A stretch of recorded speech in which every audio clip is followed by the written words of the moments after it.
If you want to teach somebody, then be careful. તમારે કોઈને શીખવાડવું છે કશુંક? Are you teaching somebody or teaching something?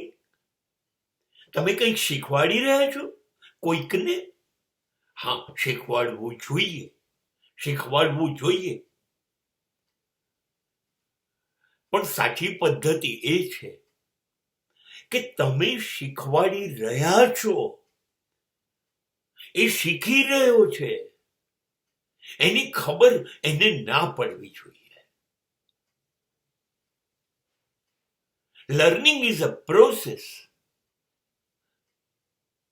It is autopilot mode. એ જાતે શીખ્યા કરે. જોઈને શીખ્યા કરે, સમજીને શીખ્યા કરે.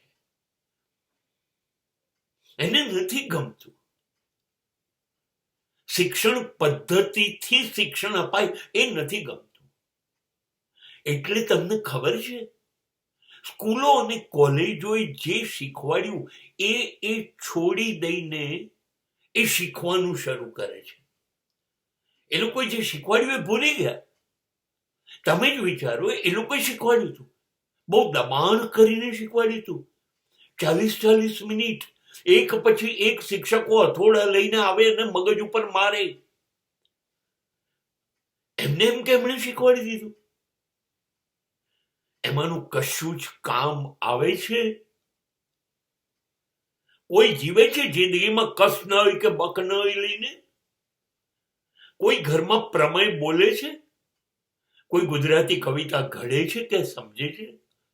કોઈને ઇતિહાસ ભૂગોળથી નિસ્બત છે? આમાંનું કશું જ કામ ન આવ્યું. કામ હવે આવશે. સ્કૂલ કોલેજ છૂટ્યા પછી કોની જોડે કેમ બોલવું, કોની જોડે કેમ વર્તવું, સારા કેવી રીતે થવું, દુર્જનોથી કેમ બચવું, વિકાસ કેમ કરવો, વિનાશથી કેવી રીતે બચવું, સદગુણ શું છે, દુર્ગુણોથી દૂર કેવી રીતે રહેવું. આપણી જે ઇન્દ્રિયો જે છે એ ગેરમાર્ગે ના જાય, આપણી વૃત્તિઓ આપણને છેતરી ના જાય. આ બધું કોણ શીખવાડે છે? સ્કૂલો? શિક્ષકો? કોલેજો? નો. આ બધું આપણે આપણી જાતે શીખીએ છીએ. કે મને ગુસ્સો આવ્યો, હું લાલચુ બની ગયો, હું લોભી બની ગયો, હું ગુસ્સે વાળો, હું અભિમાની બની ગયો. મારે આ બધું નથી બનવું. આ આપણે આપણી જાતે શીખીએ છીએ.